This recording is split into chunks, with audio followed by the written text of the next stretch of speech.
और कुरान खूब ठहर ठहर कर पढ़ो। कुरान कैसे पढ़ो? बोलिए, यालमुन तालमुन नहीं, ठहर ठहर पढ़ो, ठहर ठहर करके पढ़ो। एक है तरतील, एक है तजवीद और एक है हद्र। ये तीन चीजें हैं। तजवीद के बारे में तो मेरे आका सल्लल्लाहु अलैहि वसल्लम इरशाद फरमाते हैं, मन तजव्वदल कुरान फकद नजा। जिसने कुरान तजवीद से पढ़ा उसकी नजात हो गई। मन जव्वदल कुरान फकद नजा, जिसने कुरान तजवीद के साथ पढ़ा उसकी नजात हो गई। ठहर ठहर करके कुरान पढ़ो। आकाए करीम सल्लल्लाहु अलैहि वसल्लम कभी कुरान शरीफ की तिलावत करते ना नमाज की हालत में, तो एक ही आयत की तिलावत में पूरी रात खत्म हो जाती है। एक ही आयत। एक मर्तबा मेरे आका सल्लल्लाहु ताला अलैहि वसल्लम नमाज पढ़ रहे थे। अच्छा, यहां एक और बात अर्ज कर, ये इतनी लंबी किरात और लंबी तिलावत जो है ना, ये जब आप तन्हा पढ़ें तब। अगर आप इमाम हैं तो फिर आपको मुक्तदी की रियायत भी करनी चाहिए, फिर एतदाल से काम करना चाहिए।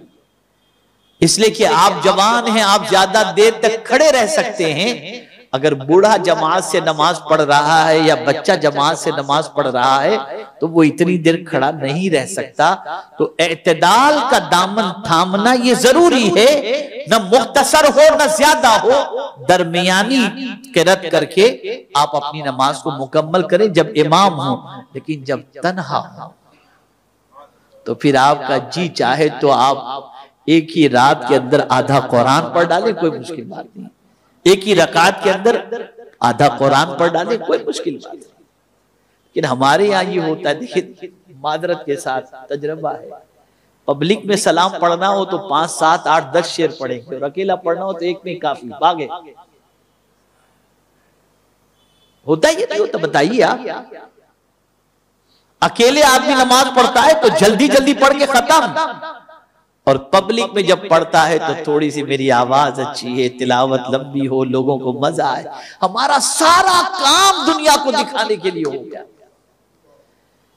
एक साहब मस्जिद नबी शरीफ के अंदर वहां मदीने मुनव्वरा में सहन में नमाज पढ़ रहे थे, बहुत पहले की बात है। हमने कहा यार अंदर जाके मस्जिद के अंदर पढ़ लेते, या सहन में क्यों पढ़ ले? कहा कुछ लोग मिलना चाहते हैं तो बाहर पढ़ रहा हूं तो आने वालों को नजर आ जाए कि मैं यहां खड़ा हूं। ये हाल हो गया है।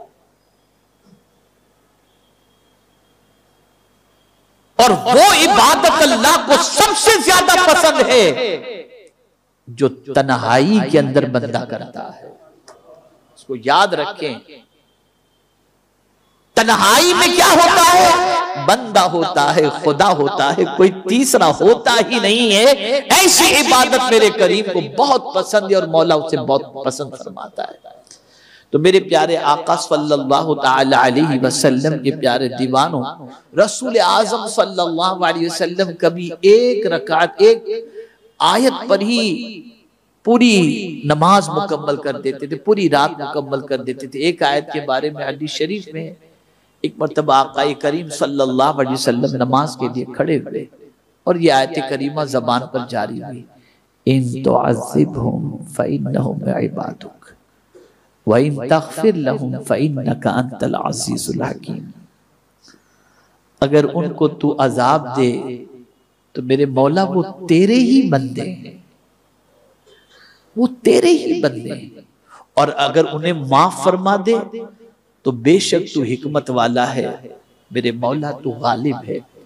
आप अंदाजा लगाएं, इस एक आयत की तिलावत में मेरे आका सल्लल्लाहु अलैहि वसल्लम ने पूरी रात तमाम फरमा दी, पूरी रात तमाम फरमा दी। तो आका करीम सल्लल्लाहु अलैहि वसल्लम कभी कुरान मुक़द्दस की तिलावत इस तरीके से भी करते, और रसूल आज़म सल्लल्लाहु ताला अलैहि वसल्लम पर रब ने हुक्म नाजिल फरमाया, वरत्तिलिल कुरान तरतीला, और कुरान को ठहर ठहर करके पढ़ो। क्या ही अच्छा हो कि हम कुरान समझ करके पढ़ें, क्या ही अच्छा हो कि कुरान समझने के लिए वक्त निकालें, क्या ही अच्छा हो कि कुरान तर्जमे के साथ पढ़ने की आदत बनाएं। क्या ही अच्छा हो कि हम अपनी तजवीद दुरुस्त कर लें। क्या ही अच्छा हो कि हम अल्लाह की किताब को अच्छी तरीके से पढ़ना सीख लें। याद रखो, दुनिया की सारी किताबें अपनी जगह पर, लेकिन अगर कोई शख्स कुरान मुकद्दस को तरतील के साथ, तजवीद के साथ पढ़ता है और उसी में जिंदगी तमाम करता है, उस पर अमल करता है, तो कयामत में मेरा मौला उस कुरान पढ़ने वाले से फरमाएगा, इक़रा वरफ़ा, कुरान पढ़ और बुलंदी पर चढ़, कुरान पढ़ और बुलंदी पर चढ़। तो जहां रुकेगा वही उसकी मंजिल बन जाएगी।